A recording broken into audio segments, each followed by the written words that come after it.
Well, hello and good evening.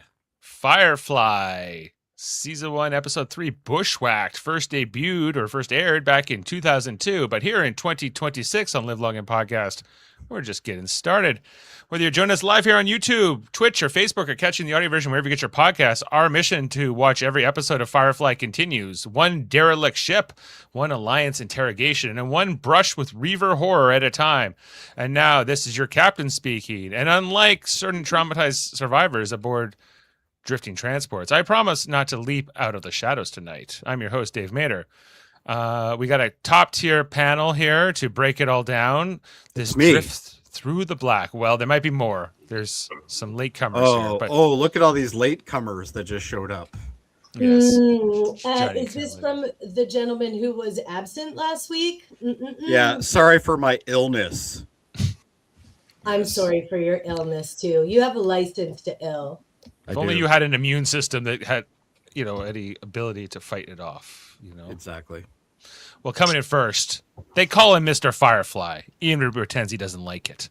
He's in the engineer's chair tonight, questioning every tactical choice, boarding the ghost ship, handling the survivors, navigating the Alliance heavy-handed response. If there's a flaw in the plan, he's calling it out. Jody Simpson, everyone.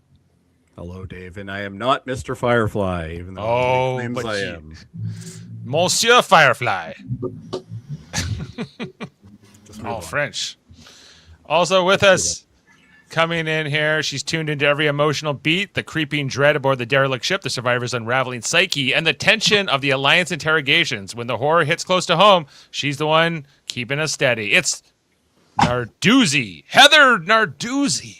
What did you call me when the what hits close to home, David? When the horror hits close to home, she's keeping us steady. He said horror, not Horror, sorry. Hi, everybody. Very excited to be here. Please behold my flowers, my peonies. I'm coming in hot from the garden. I have 5 beautiful varieties here I'm very excited about. Very nice. Looks great. Quite the green thumb with us here tonight.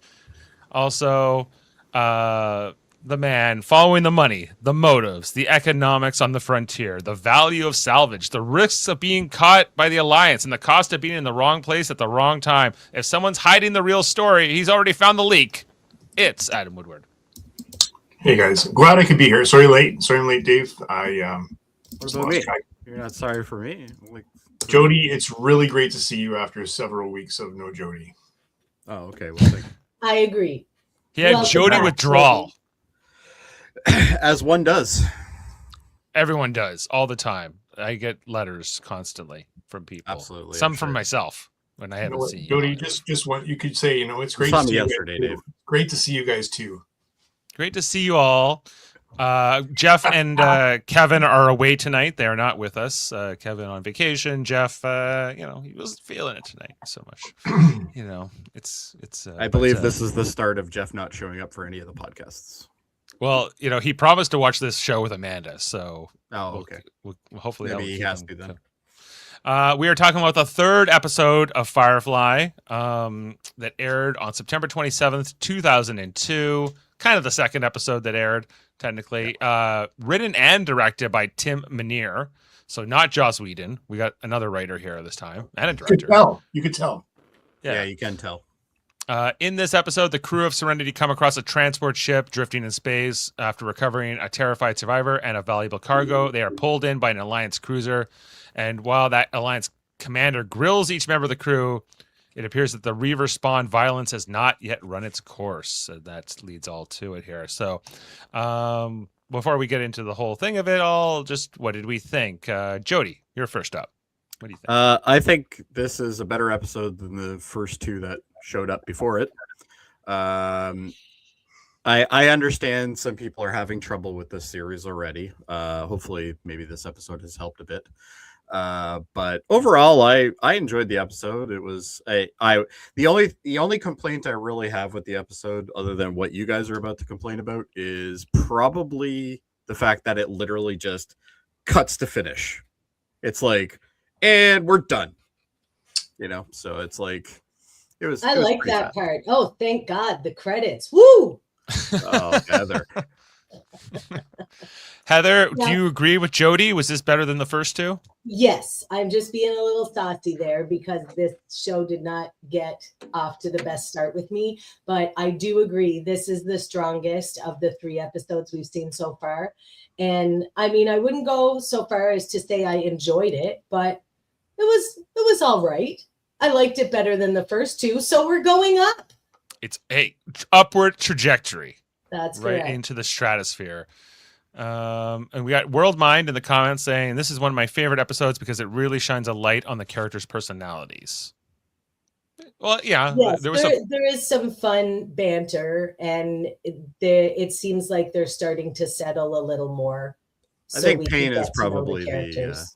my It's favorite probably bit the in the better episode is when they're doing the interrogations and it's all the montage, Yes. and then it goes from Zoe, right, and she's Yeah. like, I don't like talking about my marriage. We're very private, and then we go everything. and then we go to the husband, Wash, and he's just like, I love her for everything Her between her legs and up where and her above. back meets her legs and everything Yeah. above that. Yeah. So that was funny. I enjoyed that. Yeah. How about you, Adam? Did you enjoy this? It's easy when you're at rock bottom for me to get better. And I did like this episode. I actually liked this episode. It was Jody. The ending was a little quick. It was. Not that I wanted to go on anymore, but Nathan. Well, the story was done. It was just kind of like how quickly and abrupt it just ended. Like there was no real like aftermath at all. It was just like, okay, we're done. They went from like losing everything, including the ship, to just losing their booty, really, Yeah. So. Yeah.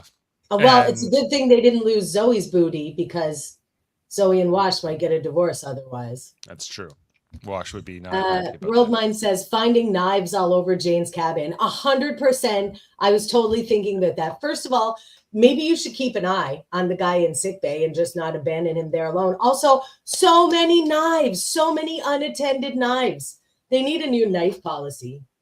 Yeah, they should have to be locked up, for special occasions. Different aspects of their personalities. And I enjoyed this too. I thought it was better than the other 2 installments we've had. I was impressed with how much they crammed into the episode, which I think is why the ending feels so abrupt, because it's really like front loaded. And then it's really like once Mal saves the commander from that guy, like that Reaver guy or however we want to refer to him, then it's just like, I guess implied that I guess he let Mal and all of them go, but he kept the cargo, and that's it. And then they scuttle the ship they found at the very end to sort of you just cap it off, destroy it.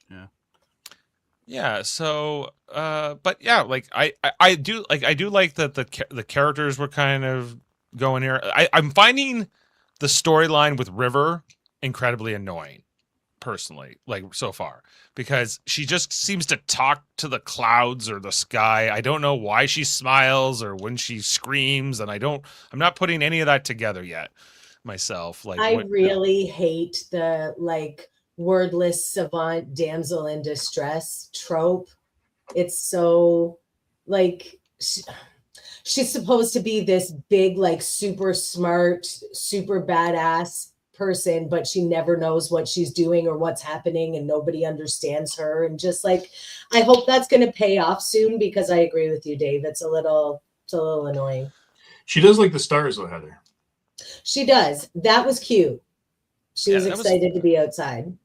Right. In terms of how she fits into this crew, I'm not so sure. I'm guessing like whatever her backstory is, whatever they did to her at the academy will matter, I guess. Yes. Mr. Firefly might know. So, but I don't know. He's right here. Oh. Yeah. Anyway. You know what else was great? They didn't go down to a planet and bring out the cowboy hats or the 6-shooters.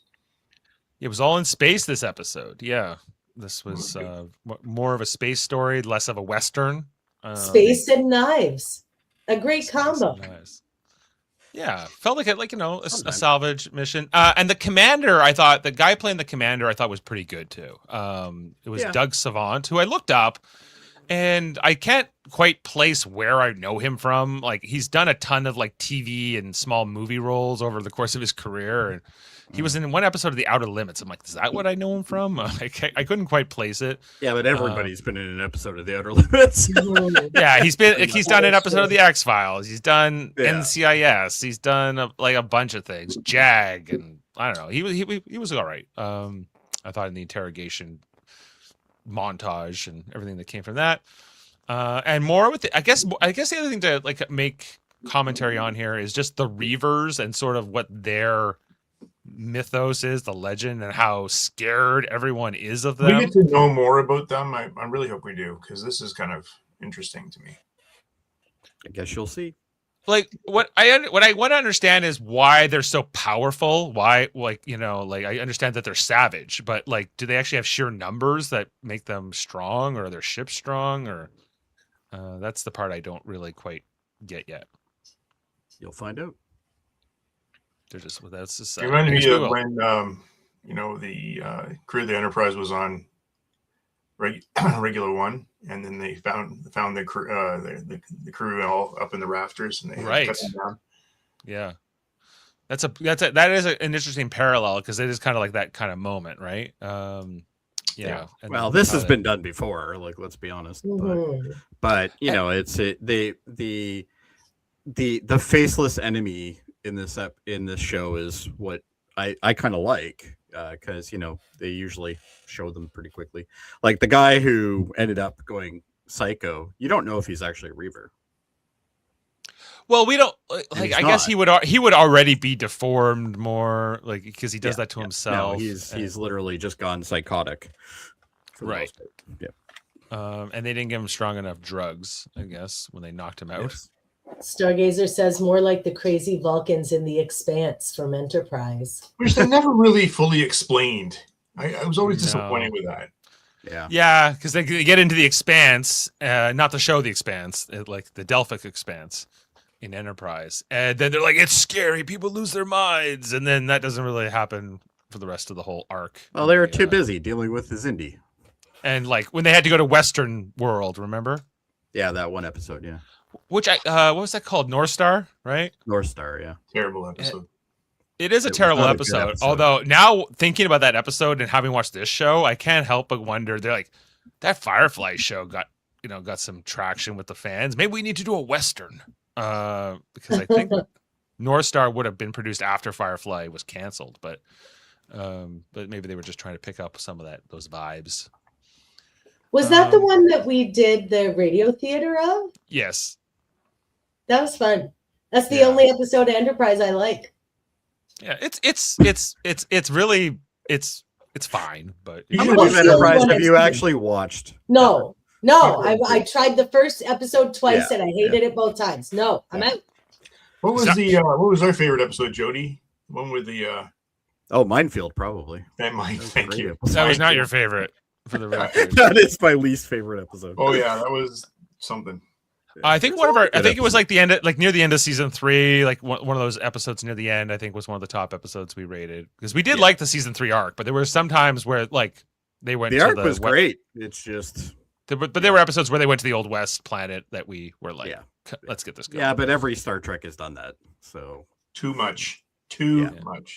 Well, it's right up there with TNG in the holodeck episodes. You know, of course. Love the Okay, well, let's jump into this episode. Back to Firefly, and everything we saw. Why not? We like talking about Next Generation and Star Trek. No, we got to talk Firefly. Thursdays. This is the Firefly podcast. Remember, with Mr. Firefly himself. With Mr. Firefly here. Here we are. We start off in space with the Serenity, and guess what? Everyone's playing basketball. No, it's a bitched up version of basketball. They're playing medicine ball. They're playing throwy at hoopy. Throw the ball through the hoop. British? Yeah, maybe. They're not flying. No. Well, they are technically. Wow, look at Zoe. She is something else. Yeah. Good looking woman. Yeah, not the best screenshot for Jane, but that's how it goes. And then it's called hoop ball. Excuse me. We don't want to get not with it with hoop ball. Anyway, so then we see River and the doctor are looking from the upper level of the cargo bay down on them playing. And River then what's her name? Anara comes out and She looks incredible. She always Oh, the looks whole incredible. series. I The love whole this series, she looks look. great. The dress is gorgeous. The jewelry, the hair, the makeup. She's like they I styled was so her really excited beautifully. when Deadpool came out, when I found out she was in it. I was like, Mm. oh. yeah, like what I've been really like as I looked it up, Marina Baccarin at this time is like in her early 20s, right? But Yes. she is she has a much more mature presence to her in these scenes. Like she's a pretty she has a lot of confidence that I think comes through in her performance here that I think does serve her later on. Because I watched her in Gotham, that was where I knew her from. When that show was on, she went Not on the to same type marry. of character. No, She very ended up marrying different. the guy who played Gordon, didn't She married Ben McKenzie, yeah. Yeah. Ben McKenzie. Eventually, but you know, She was also in a remake of V from animated Yes. from the 80s. Yeah, Yeah. she was in the V. And it's too Yeah. bad because that didn't only made it through one season, but it could have been good. yeah, like no, so like I think she adds a lot here to the cast. I think so. We see her talking to the doctor about his sister, and there's a couple other things she mentions to him here, but you know, she's friendly with them, and they're watching the hoop ball. Just then, I think that there's an emergency that comes during the middle of the hoop ball game, right? Yeah, This is where- their little automation collision system thing came on and said that there was something near them. Yeah, and it was kind of funny with Wash. He's like, "What? Yeah. What's happening? Who's flying this ship?" Who's flying this damn ship? Oh wait, that's yeah, me. And then he Yeah. walks off. And he's like, "Oh, I better go." Okay, so he goes. So then Kaylee tries to recruit the doctor. I know the doctor has a name. I just always want to call him the doctor, but you know, to him into the game, but he's a little too hesitant. I like to call him Ass Face. So Kaylee's always like making eyes at the doctor, right? Like that's they're setting this romance up. Feels like Mr. Trying to. Firefly. Yeah. Mm. And then meanwhile, Wash does get into his chair up in like the cockpit. He finds this like, you know, derelict ship that they're coming up on. And then all of a sudden a body hits like the windshield, I want to call it, or like the glass window. And it Anybody scares else? Wash. Anybody else get a little bit of a flashback from First Contact? Yes. Yeah. Totally. Yeah. This episode did give me First Contact vibes in that it's very eerie and they're walking around with like flashlights and looking for an unknown menace. Yeah, that's true. And like in the dark ship, like what could be coming out of the corner. So then Wash calls up the rest of the crew, who then say, "Oh, look, you know, he tells them that they hit somebody, like a body, but then like, why is the ship just here dark in the middle of space by itself? It's a bit of a mystery." They don't, you know, have any information. And then, you know, we pull back from the rest of the crew who have all come up into the cockpit, and we just see River, I don't know, smiling and talking to herself about, you know, seemingly she knows something or she understands something, but what that is, no one is clear on. And why we're doing it, unknown. But I would agree with you, though. I think her character is pretty annoying at the beginning of the series, so it certainly does progress better. But like it's like I guess this mystery that we're meant to follow through like the episode. Yeah, right? you do eventually learn more. Yeah. Anyway, that is our teaser for the episode, and then we get into our the great credit sequence written by Joss Whedon. She says ghosts. Yeah, that's right. Were there any ghosts? That's what she says they are. I don't know if they're ghosts or not. Yeah, she's mystical. They were dead bodies. Yeah, but anyway. Come back, and then so after credits, they're looking at the ship and what can they speculating on what could have happened. Then they said, okay, I guess it could be a salvage operation. So they decide that they're going to go over there. Shepard, wants to be involved, but they're going to just see if there's any cargo and start off with there. But then we see when they dock with the ship that this weird cable snake thing like wraps around. We'll find out later that this is a bomb booby trap left by the Reavers. That has to be that for anyone who tries to dock. Basically, once you try to uncouple from it, it will blow up.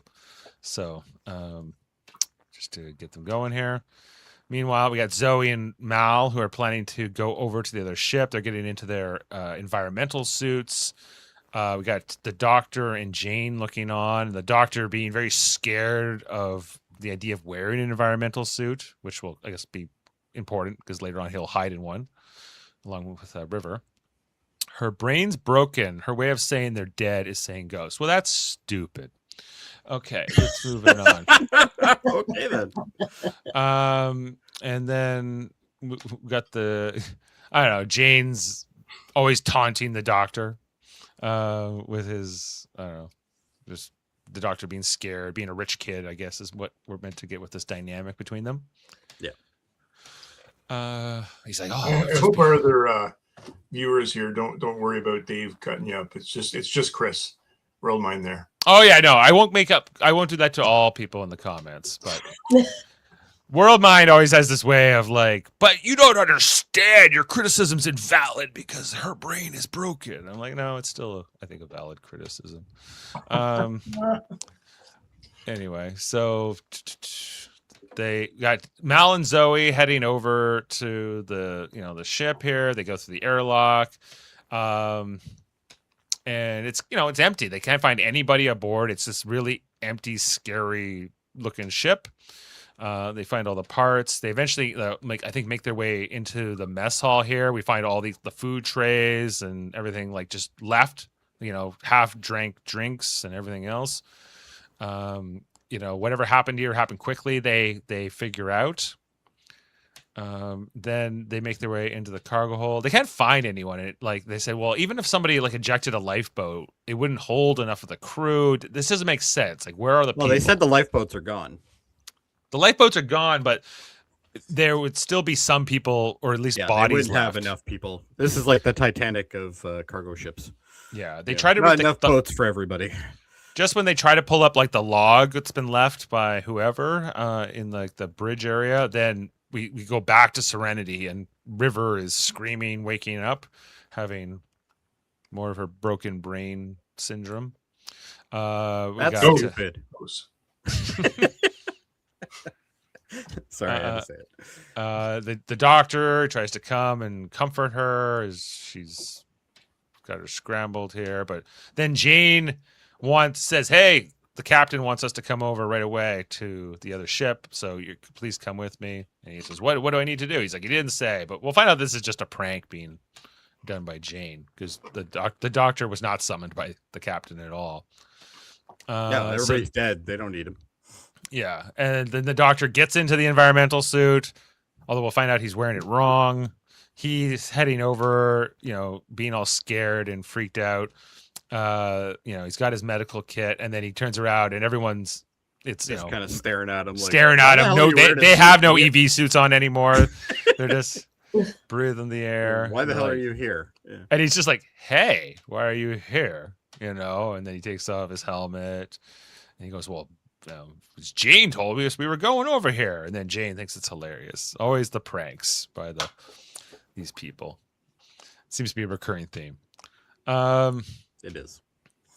Then what else? Because this is where Kaylee tells the Doctor he's not even wearing the environmental suit correctly anyway. So if this had been in a vacuum, Kaylee's like, that's not on right, or it's not on, or something. Oh, actually, it's that's on wrong. That's not to, not wrong. Yeah, it's not to wrong here. After that beat, we got just a quick thing here with Zoe and Mal saying this doesn't make sense. There should be more people here, whatever, So they got Wash back in the cockpit doing more analysis, I guess, on the hull and what they can kind of deduce from what happened to them, what happened to the crew. Meanwhile, you see this part here where Inara comes to check on River.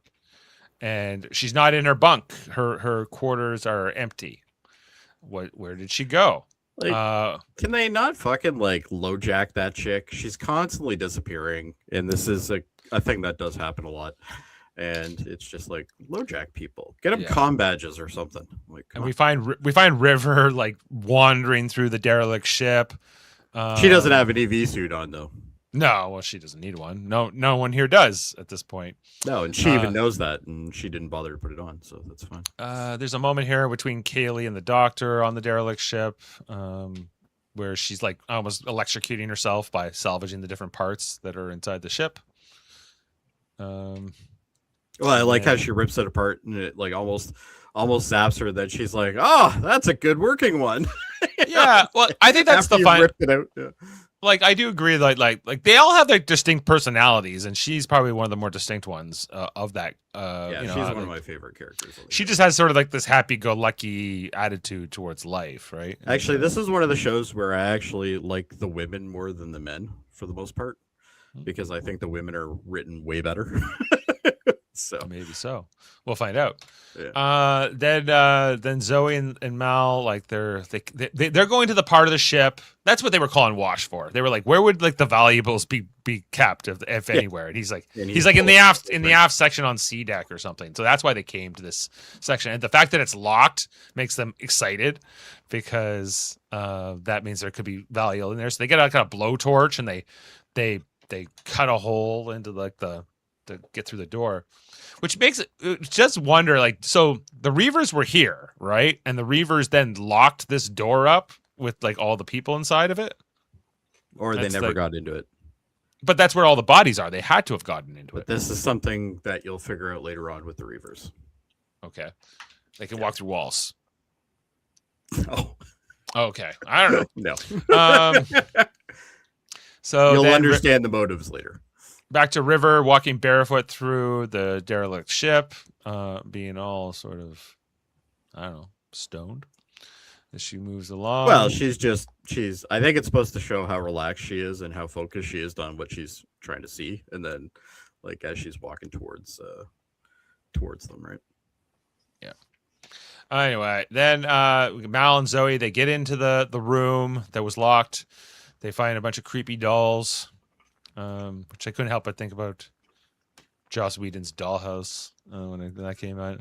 Well, I think it's also a reflection, in a way, a reflection of River, right? Because they found River in a box as well. So they did find River. Oh, symbolism. There's a lot of. That's why they call you Mr. Firefly. Exactly. That's not why they call me it. The only people that call me that is you, and it's completely unwarranted. Mr. Firefly expert. Yes. No expert at all. If anything, Chris is probably an expert. I'm not. Yes, well, Chris. Then they find this really valuable cargo, which is basically food. It's like, you know, it's food and rations and seeds and stuff like that, and it has a lot of value. And like, why is it here? Why even Mal's like, you know, they would have taken some of this with them, even if they had to leave in a hurry, because there's so much value, and it doesn't make sense. And this is where like they're like, yeah, this is really starting to feel weird, but they're like, this cargo is so valuable. This is if we're going to take anything, this is what we're going to take. And then River is suddenly there to startle us. You know, she's walked in here, creep, and she's then looking up. And as she's looking up, that prompts them to look up. And what's up there? Dead bodies and mutilated people, and yeah. It's quicker in the episode, but you know, we can linger on this as long as we can freeze frame. Yeah, there you go. Anyway, so very grotesque, and you know, it's a good like horror story. I like that, not what Heather thought I said earlier. Horror, I say. And it's because in this version, right? Because like they haven't released that original pilot, so like this is like the first mention of the Reavers at all. Yes. In terms of the broadcast audience, right? At this time, up to this time, way more sense if you watch it in the order that it was intended. Yeah, but you know, way more boring though. But Mal says, "I know what this is." When he sees the bodies hanging up there and all, he goes, "I know what this is." And he calls over to Jane, who's in a different part of the ship, like I think in the mess hall, looking to get whatever he can. He's like, "You gotta get out there right now, like whatever." And then the lights like come on all of a sudden, and we see this guy just attacks Jane really quickly. And you know, what's funny is he's much smaller than Jane, but you know, he's very ferocious. So then they try to make their way down to Jane because I think there's some shots heard. They get up there quickly. Once they get there, and eventually, we find out Jane's okay. They're kind of moving through the room. He's like, I never saw who attacked me, but he was big and strong and very dominant. But they are able to follow the blood droplets that were left by the shot that Jane put into him, I guess. And they find him hiding in this like vent, air duct, I guess. Yeah. And he's all scared. And then, I don't know. What I do enjoy about Mal as a character is that you always think he's like, hey, let me help you. Let me get you out of there. And then he just like punches him in the face. He doesn't always do what you expect him to do, I guess, is what I enjoy about his character. And they're like, this is what you were afraid of, Jane? And he was like, he seemed a lot bigger when I couldn't see him. Or he looked a lot bigger when I couldn't see him. Anyway, then they come back to Serenity, and they're all in like the dining hall, I guess, or no, near the medical bay, talking about who they found, the survivor, what he saw. At first, they're saying like he's the one who killed everybody over there. He's the suspect, but Kaylee's like, that doesn't make a lot of sense. That's not what we believe, is it? And the doctor figures out that he's otherwise healthy, other than he's has malnutrition, and he's been through some stuff. But Mal's kind of figuring out that he was made to watch probably when the Reavers attacked, and he was turned psychotic. So Mal orders the doctor to sedate him with or drug him, or he's being constructed to become a Reaver. Oh, maybe, which is actually what it is. Sorry, it's what? So he is basically. Woody, are you telling us the plot? Well, technically, this is in the episode. You guys just didn't pay attention. Oh. True. All right. No, that's true. I did not. So, Mr. Firefly, what's happening? So he's beginning the psychosis, which is the first stage before he becomes a Reaver. But is this like a disease, or is this just like a mental like? That I won't tell you yet. Okay. Okay. All right. Anyway, then Mal comes out and talks to the rest of them that he's too far gone. Like they've saved him in a sense. Like they've rescued him from it. There's a conversation here with the shepherd and everyone else, and they're like, well, maybe we should try. Sorry, help me out here. What happens after this part? When they're just talking about.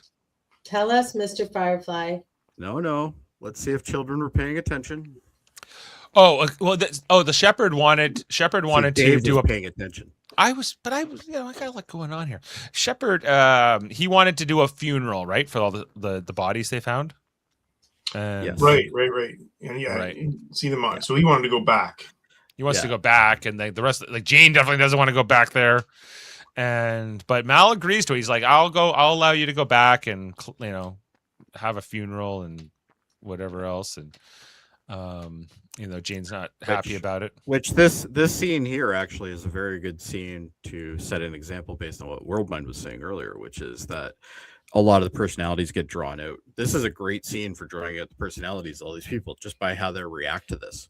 Right. This particular situation. The people who are very loose with their values, the people who aren't loose with their values at all, the people who are very strict, the people who aren't. This all from this one scene, which I think is great. True. And it even surprises a few of the crew that Mal decides to do this, allow the shepherd to do his funeral and everything else. Anara is impressed with him. She's like, just when I thought you were a complete scumbag, you impressed me. And Kaylee also is. Those two just need to screw and get it over with it. Yeah, like the way that they look at each other, Anara. Oh yeah, and, they both love Mal. each other. They just don't want to admit it. Yeah. So there's no history here, Jody. We're not going to get this, But these two. Yeah. I won't get into that, but there definitely is. Yeah, not really. There's either or he has history with other companions, perhaps. He does. Yeah. Anyway, Kaylee's impressed. Even Wash and all of them are like, this is the right thing to do. They do find the booby trap next, but that was left by the Reavers, and that it's going to blow up. But Kaylee's like, I can disarm the bomb, basically. If I get in there. And if I don't, you can't yell at me for screwing it up because I'll be dead. So it's good, what they need to do next. So I thought it was interesting how you got them doing the salvage, like trying to give these people the funerals as they're pulling down the bodies, and I don't know, like especially the wearing the masks to like protect themselves from the smell. I think it was a touch to give it more just See, that's why you should wear those biosuits. there you go. You need those N95 masks. You never stand underneath a body that's being like eviscerated. Like, No, that seems like a very bad place to be standing. Yeah, I agree. Stuff can come down on you, right? So, Lots of things can come down. right. Not just stuff. Yeah. Meanwhile, you got Kaylee doing her thing, and then you also have Anara doing her Chinese characters calligraphy. As well, River sleeps in her bed. So one thing about this show that I have become quite annoyed at is the Chinese. When you watch it on like with subtitles, and it goes swearing in Chinese or Chinese, just it's kind of it doesn't add anything to this. Yeah, okay. I don't believe. I wouldn't necessarily disagree with you on that. Yeah. Then you got the survivor guy in the medical bay. Meanwhile, while Kaylee's doing her thing, crawling in there to disable the bomb, the Reaver man, he wakes up and he's freaking out. I guess that medicine wore off. It should be somebody's job on the ship to make sure this guy is not going to get or maybe put away the scalpel. Maybe put away the scalpel because Yeah. River wakes up screaming and freaking out, but she what's wrong with you? And then we find that the Reaver man is taking a knife so he can split his own tongue. This is what the psychosis has done to him and turning him into a. Okay, I guess I might as well explain this part. Okay, the Reavers, one of their traits is they carve themselves. Yes, mutilate themselves. So this is also another hint as to what he is. Oh, good. Okay, nice. Good. Oh, good. That's great. They got more of the funeral here. Shepard doing his thing with the praying. Kaylee disarms the bomb throughout all of this whole sequence. So what I did enjoy about this is how they were kind of doing a bunch of different things at once, and you can kind of follow. That's actually one thing I do like about this show, even though I don't like it in some things, is the fact that they don't. If they have a scene that's going to be running really long, they really do kind of interrupt them usually. And I think in some shows that would really annoy the hell out of me, but in this episode it seems to work because they use it for dialogue and stuff. And you can just follow the story. Like they're all in the same place and they're doing different things, but it's and the scene. And I think that's one of the reasons why this episode is more enjoyable to watch is because of the fact that you're not getting a long drawn out scene. You're getting a lot of action all the time, which is kind of nice. Yeah. Then Jane comes back with all the cargo they stole, and Mal orders him to put it in the cargo hold right away. Jane in every episode is being carting containers. That's one of his jobs is to do this. Well, he's the thug basically. He's security guard / just stockroom guy or something. Right. Anyway, so then there's a proximity alert. There's somebody here. The Mal's got to get up there right away. Is it Reavers? Are the Reavers here to kill them all? What is it, right? Let's freaking get out of here right away. But Mal gets up there, and it's not the Reavers. No, it's a Alliance cruiser. Which and you just see how massive they're these fucking things are. huge. They look like just big office buildings with green windows that are the Serenity is a pretty small ship, but it's these things are huge. They're how many people are on board these things? It's got thousands. That's a good question. Yeah, skyscraper ship. It literally looks like a city line going by. Yeah. There's a zoomed out thing. You can see the size difference between the Serenity and that. And then they're the man's here, the authority is here, and we come over to the perspective of the Alliance cruiser and their bridge, and we meet the commander and the rest of the crew. A repurposed Borg cube. Yeah. With the Starship Trooper people, sometimes what's literally. kind of interesting is like, in all the vastness of space, they keep running into things like, ships that are in trouble. Yeah, they just keep running. It's a small neighborhood space, but that's how it goes. Anyway, and they say in dialogue, aren't we looking for a Firefly ship that's harboring 2 fugitives, like referring to River and the Doctor? That's the only dialogue that I think is absolutely terrible in this episode. Well, what kind of Firefly? Maybe this Firefly, maybe not. I don't know. It's exposition. It serves the purpose. Meanwhile, Mal's freaking out like they're going to get boarded. So he wants to take the cargo out of the cargo hold that Jane just put it into, so that it won't look like they're hiding that. And more importantly, they need to hide River and her brother right away.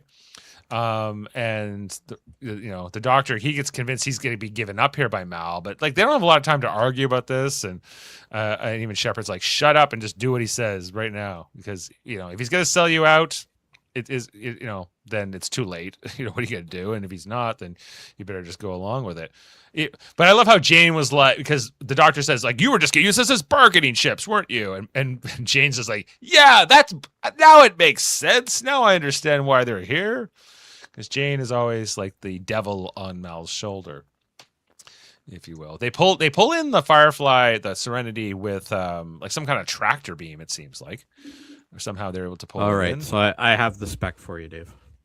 The ship weighs 5.5 million tons and is roughly 1,800 feet long and 2,100 feet wide.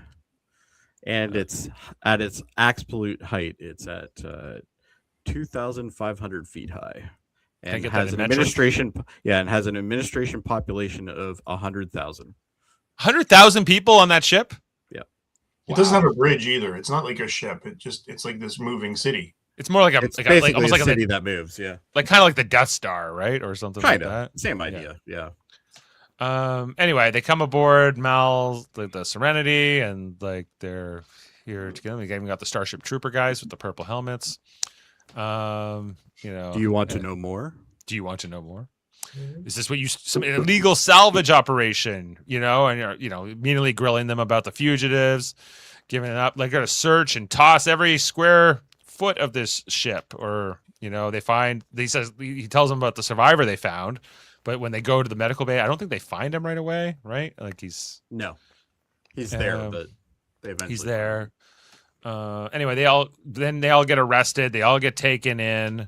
And then we get that whole montage where they're getting questioned by the commander, which is the best part of this show. Which is the fun part, and we get a little bit more. This is fun. We find out, Nara has been like, renting the shuttle for about a year, and why it's a good arrangement.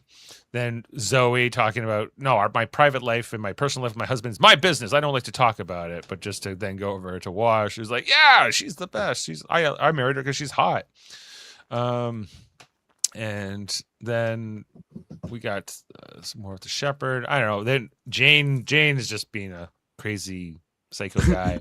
She's just staring him down the whole time. That's all he's doing. I don't have a screenshot, but Kaylee was really offended that he insulted the Serenity, the ship, as a pile of junk. And how dare you? Like almost like how Scotty's like, you don't call it a garbage scow. Hauled away as garbage. Yeah. As they did in the original series. But yeah, like a little bit more. Oh yeah, I forgot that line, Worldmind. He also says that. Have you ever been with a warrior woman? Was that like Xena, warrior princess? Yeah. You have to ask Dave. You haven't. Yeah. We see them then back here. The Starship Troopers tossing the Serenity and the mess hall, more specifically here, and we pull. At one point, like the guard looks under the placemat. I was like, "Is there something under the placemat?" Like, are you? All we need to do is count the placemat. We places set to figure out how many people would have been on that ship. Right, but like he was just like, all right, is there gonna be is River gonna be under the placemat? I don't think so, but she is just outside the window, and they're hiding them inside environmental suits, just clinging to the side of the hull, which I thought was because I was kind of like a little surprised by this move. I was expecting them to be hiding in one of the compartments of the ship, but and they alluded that they were in Anara's room, right? Because as she's getting in there, she's looking kind of nervous and stuff, but it's like, oh yeah. But this I thought was a great little flip because we're used to them, being in the rafters or they're in the sewage system or something like that, and it's like, nope, they're actually hanging off the fucking ship outside. And and I also just assumed like when we told Jane to pull that cargo out of the hold that they were going to put them in the hold. That was where they were going to hide them. But that would make sense. What else is kind of cool is the fact that despite all the technology, they don't have sensors that's going to track life signs. No. Well, it's not this that is advanced. actually something that's interesting about this show because there's so much low tech stuff in it. It's almost got kind of like a bit of a Star Wars vibe in a way. A lot of ways, yeah. Yeah. Like, even Battlestar, like how Battlestar was kind of spacey, but also kind of not. Yeah, it does remind me a little bit of that. Anyway, then we got they're holding on to the outside of the ship, and River's enjoying the view of the stars, while her brother is much more scared. He doesn't like being out here in space inside this environmental suit so much. This is one of his phobias, but she's having a good time. Then we have the commander interrogating Mal. We get more explanation about Mal having fought in the war and the for the other whatever side they called the Independents, I guess, or something like that. Whatever faction that Mal fought for, the Browncoats.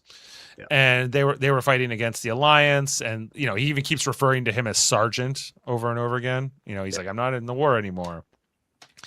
And that this is gonna come through. Meanwhile, they're like, oh yeah, we're trying to help the guy, the survivor. He split his own tongue open, and Mal's like, no, that's not a good sign. That means he's becoming a Reaver. As we see, somehow, not only has he cut his own tongue open, earlier with the scalpel he found on Serenity, but he's able to get, I guess it's the same scalpel he already had, here with him in the cruiser's medical bay, and he seemingly, I guess he attacks all the medical staff and maybe kills them all in the middle of the surgery that they're giving him. Yeah. It's implied. Yeah. So Mal is trying to reason with the commander, but the commander's like a typical, Fed. He's a company man. He's a company man. He's a by the book kind of a guy, and he plans to, if he can't prove that they're hiding the two fugitives, he at least wants to bust them for illegal salvage and being pirates and this kind of thing. But Mal is trying to reason with him here. Then we see that River and her brother come back inside of the ship in their environmental suits. I guess because either they ran out of air or they were coming back for food. I wasn't quite clear on why they were coming back so soon until the coast was clear. But I think they're limited on how much air they have in those suits. So yeah, I guess that's why they come back in.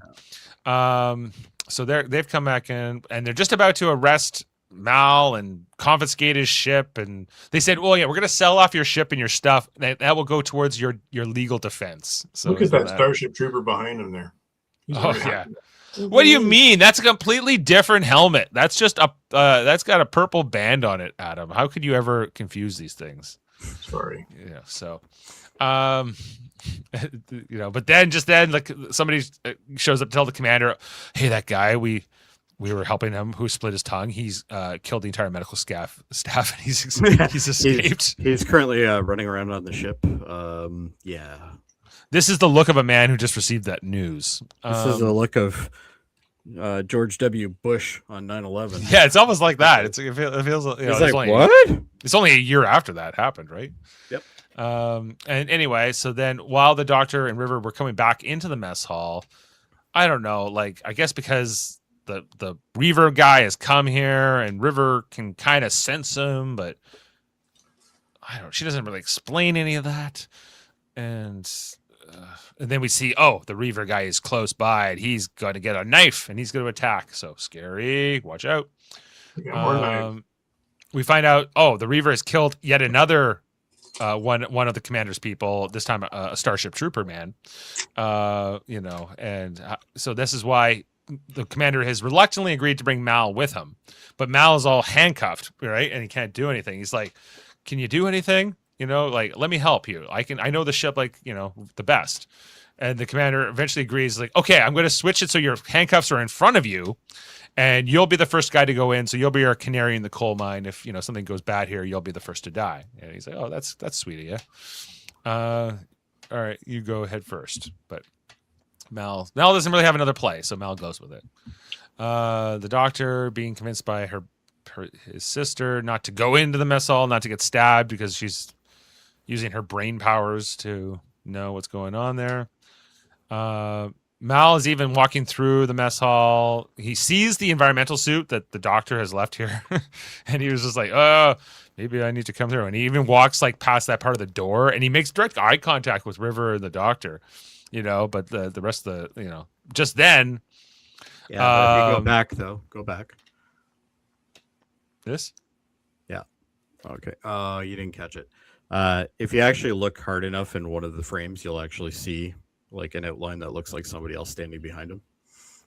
Oh, yeah. Well, just then the Reaver guy appears and he stabs another one of the Starship Trooper men in the neck. No, so I don't couldn't have a been great. him anyway. Then Couldn't have been him. The blood splatters all over the commander's face, and then he attacks the commander, and he's on the top of the commander. He's doing his. So he's got like glass popping out of his face here. Like, it's hard to see what it is. It's like I couldn't tell either, but I was thinking Dave will definitely have some unpleasant screenshots to linger on. Right.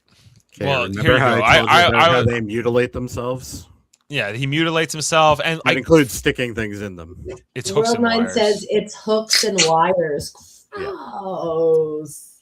Yeah, not looking great. And this is what the insanity does to you, I guess. It turns you into a Reaver, man. This is the first part. Anyway, so he's going after the commander, but then Mal, at least he has those handcuffs around his wrist, so he's able to use that to strangle the Reaver guy to death, saving the commander. Actually, I think he breaks his neck. He does break his neck. Yeah, he Yeah. strangles him, and as he's strangling me, breaks his neck. looks so easy. Yeah. Oh, it's very easy.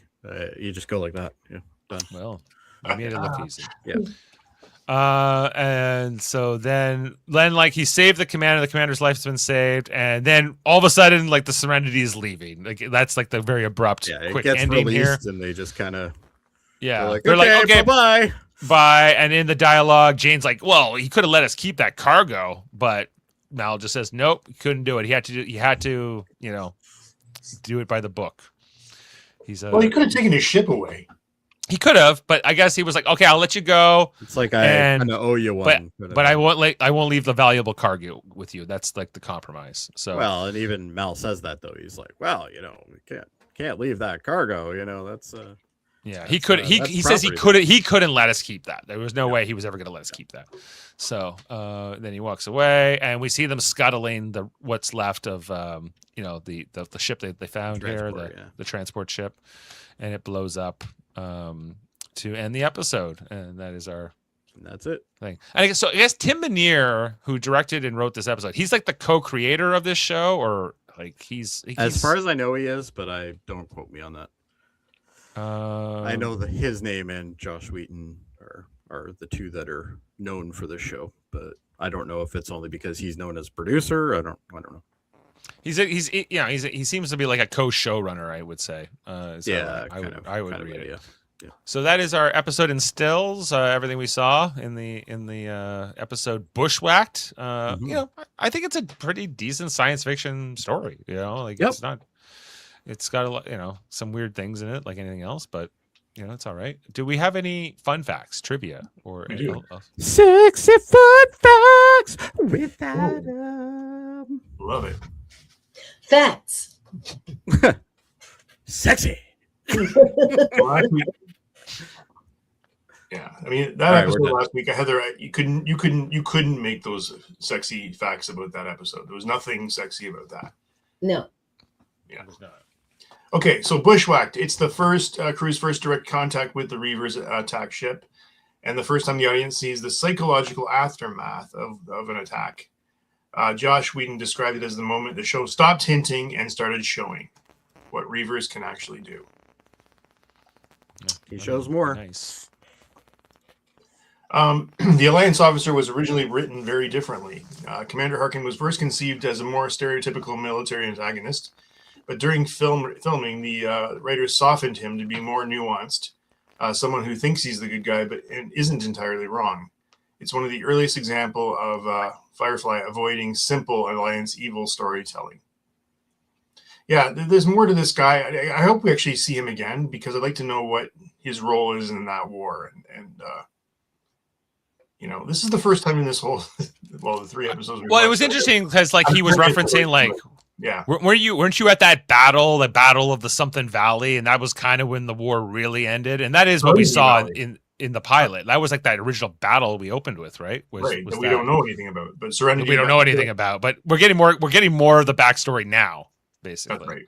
Yeah. The survivor's transformation was inspired by real trauma responses. The ideal of a lone survivor becoming a Reaver wasn't just a sci-fi horror thing. Whedon and the writers researched extreme trauma cases and dissociative breaks. The becoming of what you fear angle meant that Reavers are more tragic than monstrous because you become them. This is sort of like 28 Days Later, Rage. Kind of. The basketball scene was added late to the show to show crew dynamics. Hoop ball? Pardon me. Hoop ball. Yes. The cold open hoop ball game wasn't in the original script. It was added because the producers wanted a moment of levity before the episode's darker tone, and to show that the crew had a family bond before throwing them into the horror. The horror. The ship's interior was a redress of Serenity's set. Go figure. You go cheap. To save budget, the derelict transfer ship was built by reconfiguring and repainting parts of the shared Serenity's own corridors. It's like a bottle episode. Yep. The art department joked that it was Serenity's evil twin. We also find out that like there are many Firefly class ships. Like what I think they say like 10,000 of them. Well, Firefly is the class of ship. Yeah. Yeah. And how many of them are out there flying actively? Like it seems like thousands of them, right? Yeah. Bushwhacked is the only one. This is just theirs. Right. Bushwhacked is the first time we see Mal interact at length with Alliance authority. His interrogation scenes were designed to reveal his war trauma without exposition of really what happened, especially the moment where he calmly explains that Reavers while Alliance officers dismiss him. So basically, the Alliance is denying that Reavers exist. Meanwhile, Mal has now said this a couple times in the show, that these are a problem. Right. Yeah, they're the line that Mal has here. It may have been the losing side. I'm not convinced it was the wrong side, in the war. But Worldmind makes a very good point. The Firefly class is basically just a Honda Civic. It's a very common spaceship, basically. Yeah, right. The transformation makeup to become a Reaver, pale skin, blood vessels, cracked lips, and dead eyes, took 3 hours to apply. The actor had to perform intense physical scenes while wearing prosthetics that limited his vision. Yeah, wait until see more of them. Right, because he was elaborate. Like, I'm guessing, yeah, he like, compared to what the Reavers are like, Yeah, he was too new to be genuine looking Reaver. Yeah. And then on River only has a handful of lines, but her quiet presence is deliberate. Whedon said she is meant to be the barometer of danger. So the more unsettled she is, the more audiences should worry. Okay, good to know, I guess. Mm. All right. She's danger detection. Danger, Will Robinson. Yes. Right. She's that robot. Danger, Will Robinson. Danger. Sorry, guys, just switching one thing here. More about the derelict spaceship. It was also used as a recycled from an old Mighty Morphin Power Rangers episode. Nice. It was? Yeah, apparently. Wow. They recycle everything on this show. Yep. Alan Tudyk ad-libbed that entire interrogation scene as shown in the segment where from an extended blooper reel. It was good. It was like it was one of I thought the better moments in the episode. Yep. So River, by the way, is the Deanna Troi of the show, according to the Deanna Troi or the Diana. Deanna Troi. Deanna. They put Diana. They put first I was thinking like Helen of Troy or something. But, yeah, no, talking about obviously Deanna. She's the Deanna Troi. Okay. I guess she's the barometer. The barometer of the crew. Yeah. During the basketball hoop ball game, Jane has a bandage from his leg being injured in the previous episode. Oh yeah, get shot. He did get shot. This is the first significant look at the handiwork of Reavers, a population of humans that have become cannibalistic and apparently feral raiders.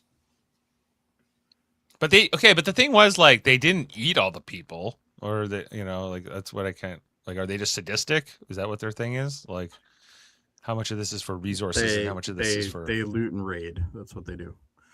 But they left all that food there. Like, they left all the supplies Perhaps there. that's not their concern. Okay. They don't eat that food, Dave. Why would they care? They didn't eat all the people either. Or did they? How many did you see? I saw at least like 18 6 families worth. No, but we saw at least 7 or 8 people that didn't get eaten. Or at least not completely. No, but they had 18 families on that ship, Dave. How many were there? Like 7? More. Well, listen, let's just wrap it up with the Reavers here. But before this episode, we've only heard about them. Men have gone savage on the end of the space, edge of space. Yep. But basically what this informs is that Reavers are made. They're not born. That's right. There's a transformation that occurs, so excessive trauma can trigger the becoming of a Reaver. It's not genetic, it's not supernatural, but it's a human mind breaking and becoming something different in a horrifying direction. So with that, I'm going to leave it there. Are there women Reavers? I'm sure there are. Must be, right? Okay. Well, thank you, Adam. Always factual. And sexy. Well, that's... Oh, I liked how you did the little the eyebrow wag when you said that. That was awesome. All right. Well, at that note, let's get to our ratings and score our episode. Bushwhacked. You're kind Jody, of sexy if you want... too, Dave. Well, Jody, we have to catch up with you for the train job if you want to give us that rating now. Wow, Adam, you're really going hardcore, eh? Wow. For that episode, I will agree. It's not a very good episode. There was some fun parts in it, though. I'm going to give it probably like a 5. Okay. And for this episode, Bushwhacked. Oh, I love this episode. I think this is a solid... I think this is an 8. An 8. Okay. Adam, how about you? Well, if I gave Serenity a 5 and I gave Train Job a 0, I'm going to give this a 7 because I did like it. It was good. It was entertaining. I thought it was good too. I'll go 8. I think it's a decent episode of TV. So, but there, no Kevin tonight, and so Narduzzi, you are our final vote for this evening. Here's the thing. Are we, on this scale of 1 to 10, are we rating it like based on everything I've ever watched? Is this like a 0 to 10, or are we rating it like for the show? For the show. I rate it for the show. Okay. My answer to be was just how much did you enjoy it? Like after it was over, how much did you feel like you enjoyed it? Like, did you feel like you wasted your time? Can I ask another question? After spending an hour and what are we now? An hour with us tonight. Did you like it any better? Yes, which I always do, but it did make me nervous and unsettled, and it was effective in what it was trying to do. I feel like I saw some things about the characters' personalities, which we discussed earlier. So I'll give it like a 6.5. Okay. You don't have to explain it. It's all about how you feel. So. Well, you have to explain it. I like to hear the why people come up with ratings. Explain yourself, Heather. How dare you? I think you kind of did explain though. I did explain myself, and Dave said you don't need to explain yourself. Well, it takes all types, Okay, so we're averaging an 8 point. No, sorry, we're averaging a 7.4, which is the best rating so far. So a win, I would say. An 8. Worldmine's giving an 8. Yeah, Mhm. Stargazer here in chat. 7. 7. There you go. And I don't know. I thought I saw a third. So one, it's looking up. And the IMDb score for this episode is 8.4, which is, but, keep in mind that they gave the last week's episode an IMDb. 8.3. Yeah, people also, super fanboys go on there and go, everything's a 10. Ding, ding, ding, ding, ding. Well, I get that this show has a very loyal fan base and almost a It cult does. following on its own. So that tracks. But Yeah. I just use it as a everybody's cup of tea. I get that. And then you go on like one of the Star Trek shows, especially like the Discovery era post, and like it's almost like the opposite effect where you got all these people going to like vote bomb it, right? Yeah, So, exactly. Just come up with your own opinion and watch it if you enjoy it. There you go. Yes, that would be my preference as well. Okay, so that is our rating for Bushwhacked. Not bad. Looking ahead, we are going to be doing an episode called Shindig is the next one. They're going to the ball or something. There's going to be some great costumes, I think. It says the synopsis is Inara is hired by Atherton Wing, one of her regular clients, and accompanies him to a formal dance. Badger hires Mal. Square dancing. Badger hires Mal to meet a contact at the same dance and to try to set up a smuggling job. When Mal hits Atherton for the way he treats Inara, Mal finds he has unknowingly challenged Atherton to a duel with swords. And I won't spoil anything else but beyond that. But looks like is that the right order? I believe so. Because I'm almost positive the Mal's ex-girlfriend is the next episode. Well, I'm almost certain you're incorrect. Okay. But I'm not Mr. Firefly, so how can I argue? I'm Mr. not either, Firefly apparently. about what episode these orders are in. It's hard to say. But I believe we're meant to do Shindig next. Oh, okay. That is my. Nope, Shindig is next. I've been backed up by the world mind. You can't deny it. Good. All right. I'm obviously wrong. So look out for that. We'll also be on this Thursday to talk about Star Trek: The Next Generation. Adam won't be there. He already told us. It's called The Loss. Season 4, episode 10. Look out for that this Thursday night. We'll be talking about that episode. You know what? I'm kind of glad I'm not going to that. I didn't even know what we were doing until just now. And I do not like that episode. Is this the episode where the kid loses his mom? No, it's the one where Troy loses her empathic powers. Oh, that one's stupid. All right. Well, look out for that podcast, everyone. And we're going to see how that'll... I don't think I'm on it. All right. I have stuff to say about it, but maybe I'll join. Well, you're not allowed because you're not going to be there. So but maybe I'll join. Maybe I'll join. Maybe. Tune in Thursday to find out. Adam might be in the chat. We don't know yet. He may or may not be if there. If you're going to join us for anything, join us for the chat with Adam. Live chat with Adam. Exclusive. Maybe he'll pull over to rate it a 0. Maybe. If we're lucky. No. I'll be stationary. So, it's not a 0. It's not a 0. Check that out Thursday night. It's not Sub Rosa. Like, come on. Sub Rosa is not a 0. We got to wrap this up before we have this argument again. Anyway, I know. That's a long time from now, though, so don't worry about it. All right, everyone. Well, that's it. I have to call game over here, and that's it for Bushwhacked. Check out Shindig next. We'll see you Thursday for TNG, hopefully. And with that, live long and podcast, everyone. Have a great night. Beam up some Star Trek content with Live Long and Podcast. A roundtable movie discussion with Hey, did you see this one? And take a peek into the darkness with Heard Noise. Must Investigate with Michael Chan. Watch us duke it out on trivial debates. And let's chat about TV with the Super Mater Brothers. It's all here on the United Federation of Podcasts.